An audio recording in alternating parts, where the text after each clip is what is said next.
สู่มาหากันบ่เห็นเจ้านานตั้งแต่เรื่องของเขาจบกันเห็นหอยยิ้มนั้นเดาเอาว่าเจ้าสบายดีเจ้าได้เอ่ยแต่เรื่องของเขาเรื่องเก่าที่เคยฮักและเคยห่วงใย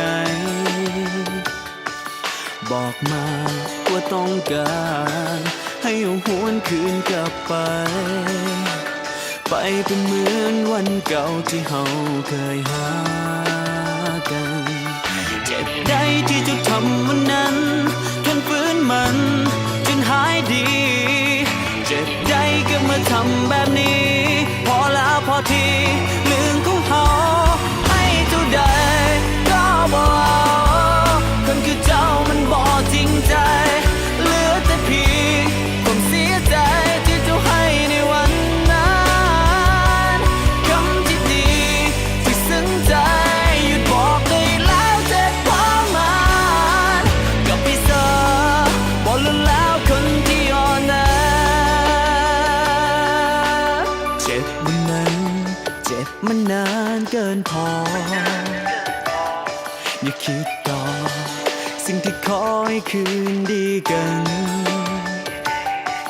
เมื่อมันเคยเลิกลาก็บ่คอยหวนคืนมา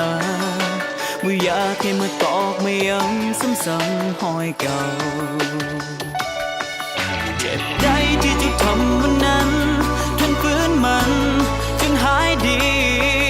เจ็บได้ก็มาทำแบบนี้พอแล้วพอทีเรื่องของเขาให้เท่าใดก็บ่คนคือเจ้ามันบ่จริงใจเหลือแต่เพียงความเสียใจที่เจ้าให้ในวันนั้นคำที่ดีที่ซึ้งใจหยุดบอกได้แล้วเจ็บพอมั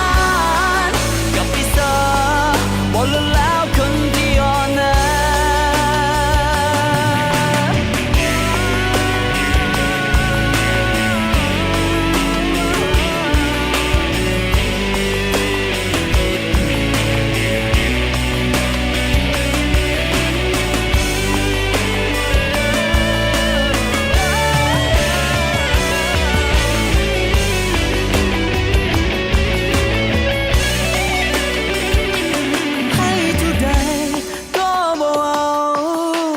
เจ้ามันบอกจริงใจ